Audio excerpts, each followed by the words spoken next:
السلام عليكم ورحمة الله وبركاته. منورين قناتي ومنورين اليوتيوب كله. فيديو جديد معايا ان شاء الله. النهاردة هنبدأ ان شاء الله سلسلة حلويات العيد. هنعمل ان شاء الله مع بعض كل حلويات العيد بإذن الله لو ربنا أراد. وهنبدأ النهاردة ان شاء الله بالغريبة الجميلة الناعمة الدايبة بكل أسرارها وتكاتها من أول مقاديرها لحد دخولها الفرن لحد ازاي نحفظها كمان. ان شاء الله تعجبكم. يا ريت ما تنسوش تعملوا لي لايك وتكتبوا لي كومنت حلو كده تحت. والبنات الجديده معايا ان شاء الله في القناه يا ريت تعمل لي اشتراك. يلا تابعوا معايا الطريقه. بسم الله الرحمن الرحيم. دلوقتي هنبتدي مع بعض مقادير الغريبه. انا في طريقتي بستخدم 4 2 1 ولا كاننا رايحين نلعب ماتش كوره يعني. 4 2 1. 4 دقيق، 2 سمنه، 1 سكر. فانا المره دي هضاعف الكميه بتاعتي فهستخدم ايه؟ 8 دقيق، 4 سمنه، 2 سكر. بس انا دلوقتي لسه مظبطتش الحاجه بتاعتي، هظبطها معاكم ان شاء الله. 4 دقيق، 8 دقيق. دي انا هستخدم فلاور لاند. لو انت عايز تستخدمي حاجه احسن منه طبعا الضحى ممتاز جدا، بس انا ما لقيتوش الصراحه في السوبر ماركت تقريبا عشان سعره عالي. فانا هستخدم فلاور لاند. انت لو ما عندكيش ده او ده استخدمي دقيق يكون نوعه حلو. يكون يا اما بتاع كحك وبسكوت زي ده مكتوب عليه كده دقيق للكحك والبسكوت، او دقيق متعدد الاغراض. في الغريبه تمام. يبقى انا دلوقتي هستخدم من ده 8. هاجي للسمنه. انا السمنه بتاعتي عملت خليط الصراحه. جبت سمنه اللي هي اصل الحلوب، دي اللي هي نيوزيلندي. جبت كيلو 700 جرام. انا طبعا فضيتها يعني في التلاجة عشان اشتغل منها. ما بحبهاش كده في العلبه الصفيح بتاعتها دي، بفضيها في علب تانية. جايبه كيلو 700 جرام ب 75 جنيه. فانا هنا عايزه 4 كوبايات سمنه. استخدمت 2 الحلوب و2 جنه. جايبه جنه السايبه ب 24 جنيه. فخلطت 2 على 2 وحطيتها في التلاجة. لازم تكون جامده. حطها في الفريزر ولسه هريحها كمان في الفريزر مع بعض اخلص الحاجات بتاعتي.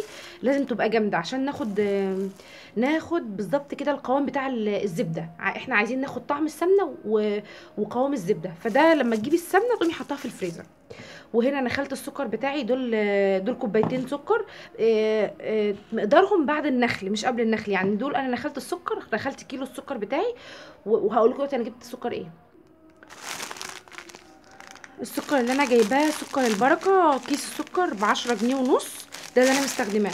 انا جايبه 2 كيلو. لما اشوف كده الحقيقه هحتاج قد ايه ان شاء الله. فانا نخلت كيلو وخدت بعد ما نخلت الكيلو خدت منه كوبايتين سكر. تمام. واللي هي بالكوبايه دي. والكوبايه دي هي اللي معايره بيها السمنه وهي اللي هعاير بيها ان شاء الله الدقيق. وطبعا في التزيين بقى هنبقى محتاجين اللي هو الملبس ده، او لو عندك كريز عندك مكسرات عندك اي حاجه. بس بصراحه يعني الحاجه اوفر. حتى انا جايبه الكيس الازازه دي الصغيره كنت زمان بجيبها بجنيه وبجنيه ونص. دي جايبه الازازه دي ب5 جنيه بتاعت الملبس دي. وانا بحب احط على السكر. هو دي حاجه يعني ايه اختياريه براحتك. ما تحطيش حابه تحطي مش حابه براحتك. بحب احط اقلب في السكر كده شويه فانيليا. هحط ورقتين من ده من ديفا ده في السكر واشتغل. يبقى انا كده مقاديري 3 حاجات بس: دقيق، سمنه، سكر. دقيق، سمنه، سكر. هعاير دلوقتي الدقيق وادخل السمنه في التلاجة شويه لحد ما تجمد وعبال اخلص حاجتي. ورجعنا تاني بعد ما نخلت الدقيق بتاعي. دلوقتي دول 8 كوبايات دقيق. وطلعت الزبده بتاعتي من الفرن من الفريزر وحطيتها هنا. هي جامده اهي. بس وانا بفضيها طبعا من الكيس سخنت من ايديا شويه. وادي كوبايتين السكر وحاطه عليهم الفانيليا. دلوقتي هعمل ايه بقى؟ هحط الدقيق على السمنه واضربهم كويس قوي بقى ايه بالمضرب. دلوقتي انا هشيل معلقه ملهاش لازمه خالص الاسباتولا دي. وهبتدي الشغل بقى مع المضرب بتاعي. بس هقفل بس عشان هبقى اوريكم شكل العجينه عشان بس صوت الفيديو. ودلوقتي بعد ما ضربتها خالص السكر مع السمنه وشايفين لونها بقى كريمي ازاي وابيض زي الزبده بالظبط. انا هنا ما ينفعش احط زبده طبعا لان الزبده فيها ميه. انا هنا بستخدم سمنه. بس برضو ببقى عايزه قوام الزبده فبحطها في التلاجة فبيديني القوام ده اللي هو الكريمي ده خالص. هبتدي دلوقتي بقى اضيف الدقيق تدريجيا حبه حبه. هبتدي هنا اضيف بقى الدقيق اللي انا نخلته. الدقيق ده ما فيهوش بيكنج باودر ولا فيه اي حاجه. واقلب كده بالراحه تدريجيا يعني عشان ممكن ما احطش الدقيق كله. طب دودو روحي كده عشان معلش بس كنت بقول للبنت تبعد عشان الظاهر الكحه عندها بدأت تطلع عشان الدقيق. مشغله المروحه كمان عشان الدنيا حر. مش عايزاها تبقى زياده عندها يعني من الدقيق يطلع على صدرها. تمام. بقعد اقلب هنا مش محتاجه هنا المضرب ولا محتاجه اي حاجه خالص، انا بقعد المها حبه حبه.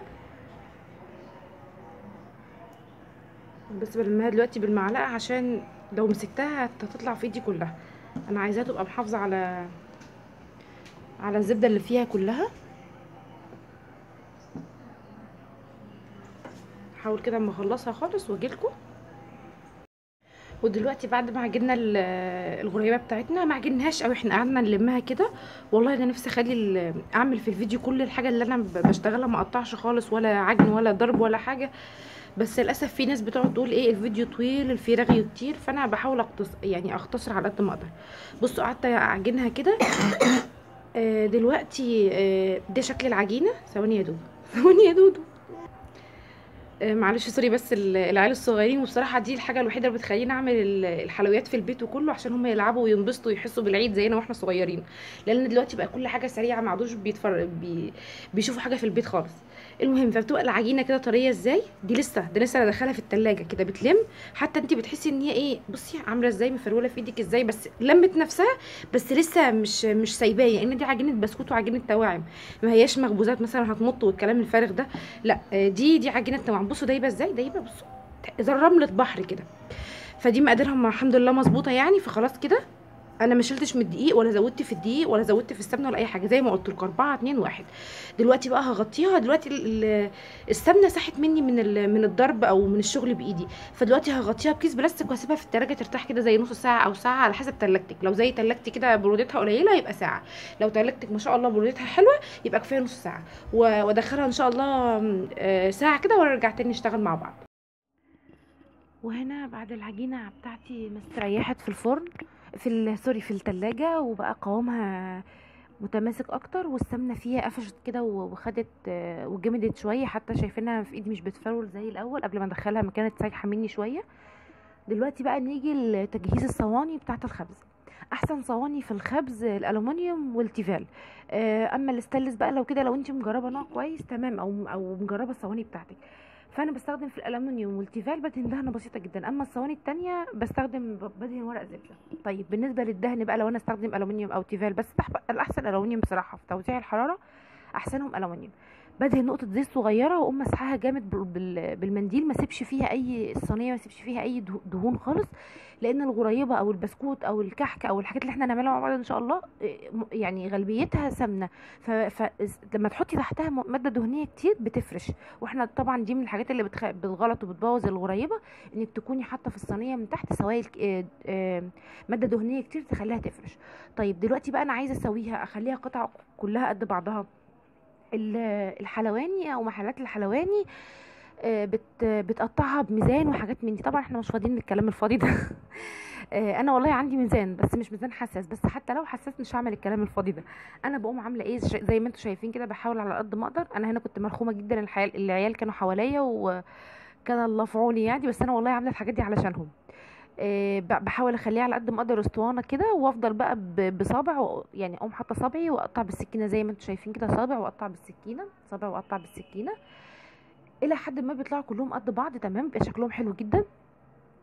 فبقوم مكوراهم كور صغيره واحطها في الصينيه، ما احاولش ابطط عليه ولا اضغط عليه بايديا، لا طبعا الكلام ده غلط.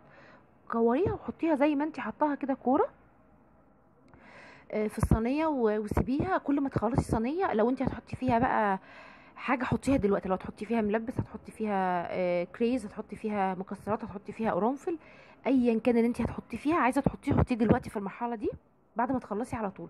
وتضغطي ضغطه بسيطه جدا، بس بسيطه، عشان تثبتي المكسرات او الحاجه اللي انت هتحطيها. وبعد كده تقومي اخده الصينيه وتكوني مفضيه رف في التلاجة، تقومي حاطه الصواني صينيه صينيه في التلاجة. لازم تستريح قبل ما تخش الفرن في التلاجة. فببتدي بقى اشتغل على مهلي. على فكره ده احسن لك، عشان لا في حاجه منك تتحرق في الفرن ولا تفرش منك في الفرن. بتخلصي الصواني كلها وتحطيها في التلاجة على مهلك.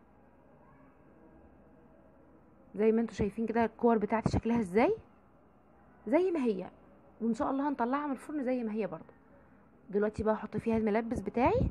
لو انت عندك اي حاجه حطيها، بصراحه الحاجات السنه دي غاليه جدا، فانا قلت انا لسه هعمل انواع تانية وحاجات حلويات العيد كتير، فقلت لا انا ازازه الملبس دي كفايه، انا جايباها بس عشان الولاد افرحهم، لان هم طبعا بتشدهم وبيحبوها قوي وخلاص. وكان الله بالسر عليم، كفايه كده مش جايبين تاني. الازازه الواحده ب5 جنيه. فبحط الصواني في الفرن، وابتدي بقى ايه على اخر صينيه او صينيتين وانا بعملهم بقوم مشغله سوري، بحط الصواني في التلاجة. وعلى اخر صينيه بعملها او اخر صينيتين بولع الفرن. لازم يكون الفرن زي بقيه الحلويات كلها لازم يكون متسخن من قبلها، ما فيش حاجه بتخش في فرن بارد ابدا، لازم يكون الفرن سخن. طيب لما اجي بقى ادخل الحاجه في التلاجة بتاعتي في الفرن، لازم يكون الفرن ساعتها على درجة 150 او فرن هادي. لو انت درجة فرنك ما فيهوش ترمومتر او ما فيهوش اللي هو المؤشرات اللي تقولك درجة حرارة الفرن كام، يبقى هو فرن هادي هادي جدا. ويكون الرف بتاعك في الوسط، ما هوش لا فوق ولا تحت، في الوسط خالص، الشبكة بتاعتك في الوسط. ويكون الفرن هادي بس يكون متسخن من قبلها. انا هنا بوريكي بقولك ان في ناس في طريقتين في الغريبه. في ناس بتقوم ايه تعمل صينيه وتقوم حاطه العجينه بتاعتها في التلاجة وتدخل الصينيه الفرن، تخلص الصينيه تقوم مطلعه من العجينه من الفرن، وهكذا تفضل محطه العجينه ومطلعه العجينه من التلاجة. سوري، تحط العجينه في التلاجة وتطلع العجينه من التلاجة. انا بعمل ايه؟ لا، انا بقوم برصه الصواني كلها وحطها في التلاجة، ده احسن. انت حتى لما بتيجي تطلعيها من وهنا اختبار بسيط جدا للعجينه، لما تيجي تكوريها بايدك كده وتضغطي عليها بصبعك وانت بتشتغلي ما تشققش، تلاقيها زي ما هي كده ايه طريه وناعمه. بصي ما شققتش مني، معنى كده ان العجينه بتاعتي اخده السمنه بتاعتها ومظبوط، لا ناقصه سمنه ولا حاجه. ولازم وانت بتيجي تعمليها عشان ترصيها في الفرن لازم تنعميها قوي بصبعك سوري بايدك قوي كده بين كفوف ايديكي. وهنا اختبار بسيط جدا للعجينه، لما تيجي تكوريها بايدك كده وتضغطي عليها بصبعك وهنا بعد ما الصواني بتاعتي طلعت من الفرن، وشايفين ما شاء الله الغريبه بتاعتي طلعت زي ما هي، لا فرشت ولا اي حاجه. انت بتقعديها في الفرن من 8 دقايق ل 10 دقايق على حسب فرنك. لو فرنك حامي يبقى كفايه 8، لو فرنك بارد شويه يبقى 10 دقايق كفايه جدا. لو انت طولتي عن كده هتفرش. احنا بنطلعها وهي بتكون لسه طريه جدا من الفرن. وسوري اللي انتوا شايفينه وانا مطلعه من الفرن الصينيه بتاعتي خبطت في الباب فتهزوا شويه كده. لكن انت بتطلعيها وهي لسه طريه جدا، حتى ما بتقربيش منها خالص، بتسيبيها جنبك لحد ما تبرد، وتبداي بعد ما تبرد خالص تبداي تعينيها بقى وتتصرفي فيها. وهنا بعد ما الصواني بتاعتي طلعت من الفرن، وشايفين ما شاء الله ودلوقتي بقى هنبتدي ايه نعين الغريبه بتاعتنا عشان العيد ان شاء الله. الغريبه من الحاجات اللي تتعينيها في اي حاجه، تعينيها في اي كونتينر او اي في علبه بلاستيك او حله الومنيوم، حله تيفال، ازاز، اي حاجه اللي موجوده عندك. انا دي الحله بتاعتي، دي اللي عارفين اللي كانت بتيجي بتاعه القلايه، كلنا جبناها، معظمنا جبناها في جهازنا، اللي هي فيها صفايه كده، وعرفنا بعد كده ان هي نوعها رديء وصاق كده ومش كويسه. فانا بحفظ فيها الحلويات بتاعتي، الكوكيز او الحاجات اللي هي ايه، لا مش الكوكيز، الحاجات اللي هي مش عايزاها يعني مش هتفرق معاها ان هي تبقى مقرمشه، ان هي عادي.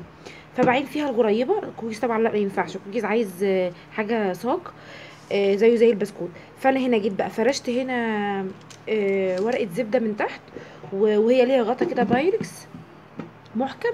وهبتدي بقى ارص. طبعا دول الحاجه البسيطه دي اللي اتبقت من اول صاج، ما شاء الله العيال بألف هنا اكلوه، انا لحقت منهم دول قلت اصورهم بعد كده ادولهم ياكلوا، واكمل ان شاء الله يطلع من الفرن ونكمل مع بعض. طب عايزين نتكلم عن ملاحظاتنا في ان الغريبه ما تفرش مننا، او تفرش في الصينيه، او تبوظ، او تبقى هش، يعني ما تبقاش دايبه كده، تبقى ايه مخرفشه. اول حاجه عشان تبقى مخرفشه، طبعا ده حاجه غلط، بيتحط فيها بيكنج باودر. البيكنج باودر بيخليها تعلى كده، تبقى فيها نسبه هواء وتخرفش. تاني حاجه برضو عشان ما تبقاش دايبه البيض. في ناس بتحبوا بيض، بس بيض البيض بصراحه برضو بيخليها ايه مخرفشه، ما تبقاش دايبه. يعني يا جماعه الغريبه دي بصوا كده دايبه، اللي هي بيقولوا عليها اوعى تكون دايبه وناعمه وغريبه كده. بصوا دايبه خالص، مش ما بتقرمش وما بتعملش قرمشه ولا قوام ولا اي حاجه.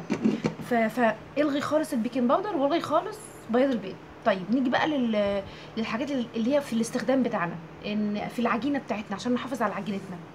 اول حاجه العجينه في التلاجة، السمنه تبقى من الفريزر، والعجينه تبقى اول ما تحسي ان هي سخنت منك او حاجه تخليها التلاجة، او انا بشتغل بيها عادي كده في المطبخ بتاعي، وبعد كده بخلص الصواني بدخلها التلاجة. لازم تبقى متلجه، لازم السمنه تحافظ على جموديتها كده، ما تبقاش سخنه كده بدرجه حراره المطبخ او بدرجه حراره الاوضه يعني. فتاني حاجه تالت حاجه بقى كمان، ما تطولش في الفرن خالص. انت لو هي 10 دقايق بالظبط وخلاص، وعلى نار هاديه، مش على نار حاميه ولا بتلون ولا بتجمد ولا اي حاجه. انت بتحطيها 10 دقايق بتلاقيها تقعديها 10 دقايق بتطلعيها، ما تبقاش جامده على فكره، بتبقى لسه طريه. طلعيها وسيبيها تبرد بره. طولتي عن ال10 دقايق هتفرش منك. تمام كده، هتفرش، هتلاقيها بدات تفرش تفرش تفرش. ليه؟ هي مش هتلون اصلا، هي ما فيهاش حاجه عشان تلون. بس كده. ويا رب يكون الفيديو بتاعي عجبكم، ويا رب تكون طريقتي في الغريبه عجبتكم. واشوفكم فيديو جديد ان شاء الله من حلويات رمضان. استنوا معايا باذن الله الكحك والبسكوت والسابليه او البيتي فور، نعمله مع بعض ان شاء الله. واشوفكم فيديو جديد باذن الله.